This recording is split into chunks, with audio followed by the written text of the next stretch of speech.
turning fashion into something creative and unique. I spoke with Ebony Moore from Enchanted Reflections Studio about her upcoming production, Chocolate Factory Exhibition, based off of Willy Wonka and the Chocolate Factory. Let's start by talking about an event you have coming up there from Enchanted Reflections Studio. What's going on?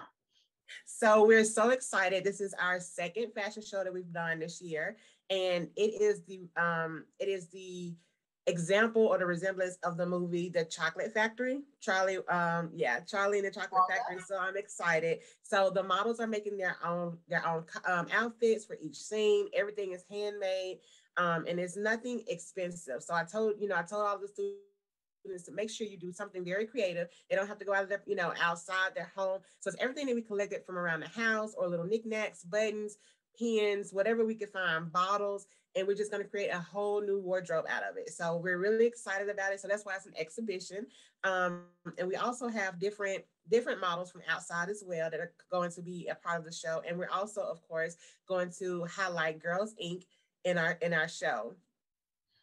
And talk about that, because with what you all do there with young women there at Enchanted Reflection Studio, and then when you think about the girls at Girls Inc. and building stronger girls, building stronger women, does this just kind of tie into what you want to do and helping young women? Oh, most definitely. So our goal and our aim at Enchanted Reflections is to definitely set your own stage, to create your own atmosphere, to create your own experiences. So what we do in giving back to the community is we help Girls Inc. by helping them to expand beyond what's called of us, or beyond what is expected of us to do as women, and as men, because we also have guys in the studio as well. So I definitely want to set that platform for people, or for the Girls Inc., as well as the kids in the studio, to make sure that they set their own platform by creating their own world. We don't have to stay composed to what people think we should do, or where our future should lead, just because of where our parents have done for their whole life, or from what generations have passed on to us. We can do what we desire to do, and it all starts from our imagination, from our own desires, from creating our own art. And that's so important, because I'm just looking here right now at your flyer when you talk about this exhibition, and you talk about what you have coming up here and how you go into each room there, and how also there's going to be, this golden ticket as well. Yes. And it really is kind of about imagination and creativity, because we can go as far as and you say this, you tell young people this, as far as your imagination and your creativity and your drive will take you, because Exactly. You don't have to say, I'm going to settle for this because this is what happened to my mom or my grandmother, but I can rise above that, and I can let the sky be the limit. And just really using that imagination and creativity is a big part of what you do.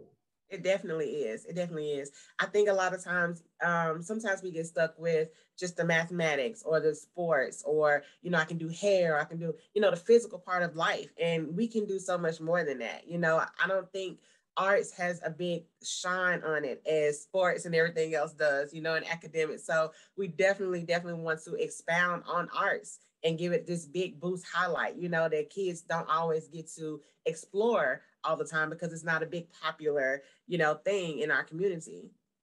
But how important is it? And we have seen what a big difference art makes in the lives of children. Yes.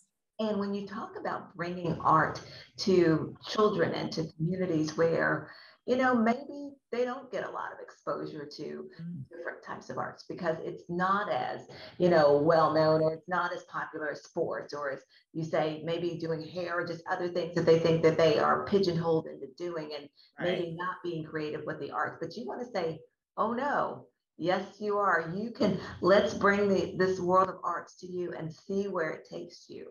Yes, definitely. We're really excited about the show. We think that this is definitely going to be something that highlights Chattanooga as a whole, because this is something that we don't really get to see here a lot in Chattanooga. So I'm definitely hoping that this is going to expound and kind of blow up for the youth in Chattanooga, because I'm really excited. This is something great and unique. So, and the kids are really excited as well. The parents are all gotten involved in helping create the props for the stage, and, the outfits. And so it's really going to be a great, great show. How did you get started with this? I used to model as a kid as well. And after I had my kids, that kind of got pushed to the side because that was my desire, my dream. But as women, we take hold of everybody else's goals and their dreams, and we push them, and we put ourselves aside. So my kids actually, the older they got interested in acting and modeling.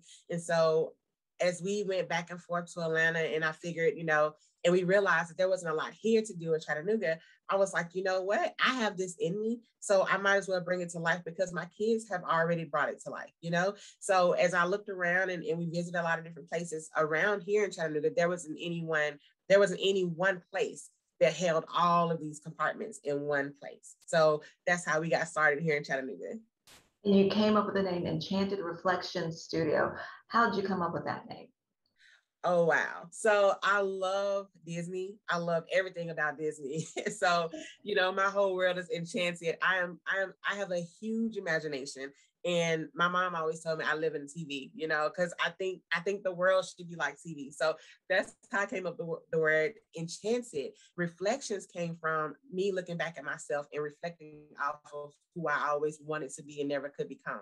So that's where those two names came from, because regardless of how old you are, regardless of what you've gone through in life, your reflection can always change depending on how you want it to look. We can always look at ourselves and see different things every single day. Stay with us. There is more to come here on this edition of Trends on 3.